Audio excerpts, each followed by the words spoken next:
Բարև ձեզ սիրելի հայրենակիցներ, եթերում Արևմտյան Հայաստանը հեռուստատեսության լուրերին հերթական թողարկումն ասրված ծրագիրն է։ Պատմական ուղերձ նախագահ Լիդիա Մարկոսյանին հռչակագիրը ազգային պայքարի շարունակության մասին հայտարարությունով։ Հարգանքի տուրք հայերի դեմ իրականացված ցեղասպանության զոհերին Արևմտյան Հայաստանը թեզի ընտրված նախագահի ղեկավարությունով։ Սա կոնկրետ ձավթողական ծրագիր է կռվի պլան։ Բաքվում վերջին մի շաբաթվա հրապարակումները։ Սուրբ Սարգիս եկեղեցուն վերակառուցումը սկսվում է։ Թորք բլոգերը Գյումրի քաղաք ներկայացումը որպես թուրքական անցակետ Կոնյայի հայկական ներկայացումը մինչև 1915-ը, Հալեպա հայկական փախստականների ճամփարի մարդասիրական գործունեությունը, Թուրքիայի ձևավորումը հիմնված է հազարամյակների մշակույթ ունեցող ազգերի ոչնչացման Երան Աշոտ Մոտ 2 տարի առաջ 2024 թվականի հունվարի 20-ին Արևմտյան Հայաստանը Հանրապետության խորհրդարանի անդամն են քվեարկալն ու ընտրալն ինձ Արևմտյան Հայաստանը Հանրապետության նախագահ։ Ես Օզյումում շնորհակալություն հայտնիմ ինձ վստահության հետի։ Ես նաև Օզյալում շնորհակալություն հայտնիմ սահ կառավարությանը վերին հետ մունք անցնկցրալ մեր շեփտական հանդիպումներն վեր շարունակում են անխափան։ Ես գնահատում եմ խորհրդարանի ուրան խոսնակ Տիկին Նելի Հարությունյանի ու Արևմտյան Հայաստանը ազգային խորհրդի նախագահ պարոն Արմենակ Աբրահամյանին գործը։ Սոր ես պիտի հրաժարական տամ այս պաշտոնից ինձանից անկախ պատճառները, բայց իմ հանձնառությունը մնում է անփոփոխ։ Վերջին 2 տարիների ընթացքում ես ապահովալու եմ պետության շարունակականությունը ու իրան սաղ միջազգայինորեն ճանաչված իրավունքն են, որովհետև Արևմտյան Հայաստանի կողմից ստացված իրավական փաթեթը աննախադեպ է պետությունների պատմության մեջին։ Այս ճանաչումը ձեռքաբերված Սևրի դաշնագրի մասնակից պետությունների ստորագրության միջոցավերը մնում է ուժի մեջ ու նոյեմբերի 22-ի արբիտրաժային որոշման միջոցավերը սահմանում է մեր պետության ու Թուրքիայի միջև սահմանը ու վեր մունք սոր նշում ենք։ Վերջին 2 տարիների ընթացքում մունք մծ ու հրաշալի պեններ ենք իրականացրել մեր ազգին հետի։ Տիկին Լիդիա Մարկոսյանին ելույթը լրիվությամբ կարիք կարդիք Western TV ինսայթում է։ Արևմտյան Հայաստանում կայացած նախագահական ընտրությունների անհետը նորընտիր նախագահ Արմենակ Աբրահամյանը գլխավորելով Արևմտյան Հայաստանի Հանրապետության պատվիրակությունը քեցալա հայերի ցեղասպանության հուշահամալիրը։ Այցի նպատակն էր հարգանքի տուրք մատուցել մեր ժողովրդի դեմ իրականացված ցեղասպանության անմեղ զոհերի հիշատակին ու վերահաստատել ազգային հիշողության պահպանման ու արդարության պահանջի անհրաժեշտությունը։ Պատվիրակության անդամներն խոնարհումով ծաղկեպսակ ընտրել հուշահամալիրումը, խորհրդանշելով զոհվածների հիշատակի հանդեպ անսահման հարգանքն ապարտքի զգացումը։ Պատմական արդարության պահանջը շարունակվում է ու Արևմտյան Հայաստանի Հանրապետությունը իրեն թեզի ղեկավարությունով պատրաստ է շարունակել այդ պայքարը միջազգային հարթակներում հանուն ճշմարտության իրավունքների վերականգնման ու մեր ժողովրդի հիշողության հավերժացման։ Վերջին մի շաբաթում ադրբեջանական պետական լրատվամիջոցներում հրապարակված նյութերը հաստատում են Հայաստանի նկատմամբ ձևավորվող վտանգավոր քաղաքական գիծը։ Արևմտյան Ադրբեջանի փախստականների վերաբերյալ օրենքի նախագիծ Ադրբեջանի Արդարադատության ակադեմիայի հայտարարությունն վերադարձի հնարավորության մասին մինգել տեղանունների վերականգնման ծրագրերը ներկայացվում են որպես պետական ուղղվածություն։ Ադրբեջանական ակադեմիական ու քաղաքական շրջանակներն բացահայտորեն ձևավորում են պատմաքաղաքական թեզակառուցություն, շտեղ Հայաստանի Հանրապետության տարածք անվանում են Արևմտյան Ադրբեջան առաջ մղելով տարածքային պահանջներ։ Տաթևիկ Հարապետյանը զգուշացնում ավերես գործընթացը զավթողական ծրագիրը ու պատերազմի մշակված պլանից դրա անտեսումը լուրջ ռիսկ է Հայաստանապետականության հետի։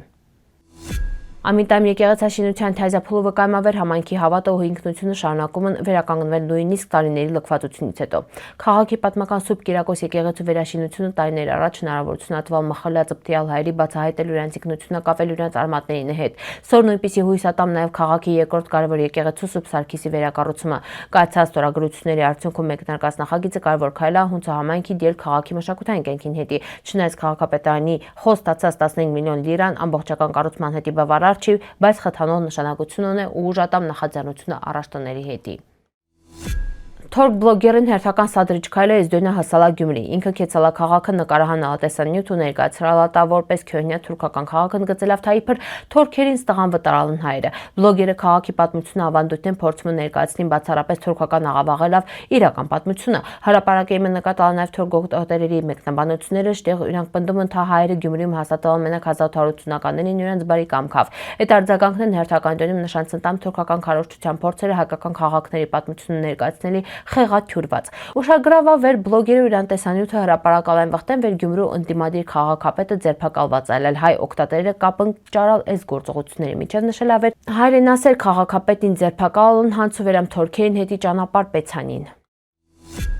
Կոնյայում իրան շրջակա քաղաքներում մինչև 1915 թվականը գոյություն ունեցած հայկական համայնքներն տարածաշրջանի մշակութային ու տնտեսական կյանքի կարևոր մասն են Քյոհնյա Կոնյան, այսինքն Կոնյայի կենտրոնը ունեցավ շուրջ 4440 հայ բնակիչ, որոնց հիմնականում բնակվել են Յուքարի Ալեյեդին խաղամասում։ Քաղաքում գործել են 2 եկեղեցիներ՝ Սուրբ Հակոբ ու Սուրբ Աստվածածին, հունցը նաև 4 հայկական շկոլներ, որոնցից ամենահայտնին է Սահակյան վարժարանը։ Կոնյայի Ակշեհիր գավառում հայերին թիվը իլել ավելի մեծ, մոտ 5000 հոգի։ Ստգործելիս Սուրբ Պողոս Պետրոս ու Սուրբ Երրորդություն եկեղեցիներն, ինչպես նաև 4 կրթական հաստատություն, որոնց թվում հռչակավոր Սուրբ Ստեփանոս շկոլը։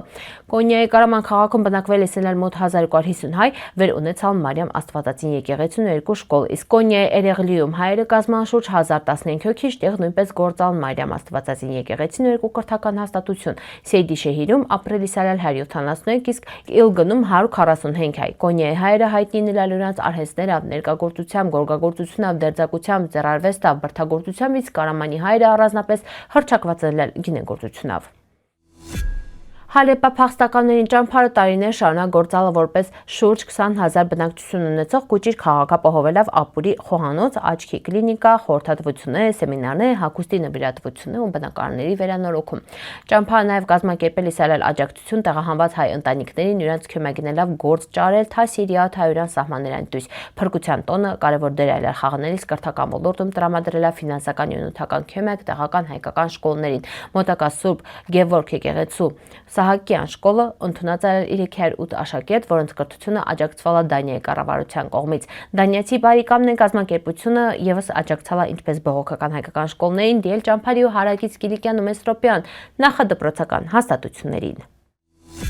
Ժամանակակից Թուրքիան ձևավորվել է հնագույն պետությունների ու ազգերի բնորանների բռնի ու հետևողական ոչնչացման հաշվին։ Այդ երկրները շատերը կրան անմիջական կապ հայերի, հույների ու հայկական լեռնաշխարհի ժողովուրդների հետ։ Դրանցից ազգությամբ ու լեզվով հայերից կողքինն են Լիդիա, Լիկիա, Իսավարիա, Փափլագոնիա, Կարիա, Պիսիդիա երկրներն են, որոնց լեզուն են հայերենի ամենամոտիկ ճյուղերն են։ Կիլիկիա սաղ միջնադարի ընթացքում հայկական հիմքապետություն, այդտեղ հայերը կազմեցին գերակշռող մեծամասնություն մինչև 1894-ից 1923 թվերը թուրքերի կողմից հայերի նկատմամբ իրականացված ցեղասպանությունը։ Արմենիակ, Օստրոենիա, Կորդուենիա հայերով խիտ ներկայացված երկրների երբեմն հայաստանաքաղաքական ազդեցության ներքո պալեոբալկանյան երկրներ ազգության մոտ հույներին, Բիհնիա, Փրիգիա, Միսիա, Ֆրակիա երկրներ, որոնց լեզուն են ու մշակույթը կապել պահելիս հույն ազգի վաղ շրջանի հետ։ Այլ կարևոր երկրներ Գալաթիա, կելտական ծագում ունեցող գալատների երկիր, հետագայում լիովին ձուլված գալական բնակչություն։ Կապադովկիա բազմաց տարածք հայերով ու հույներով որպես հիմնական սեգմենտներ։ Սիրելի հայրենակիցներ, այսօրվա տեսքանը պատրաստած, սպասիբա ուշադրության հետ, պնդկացիք։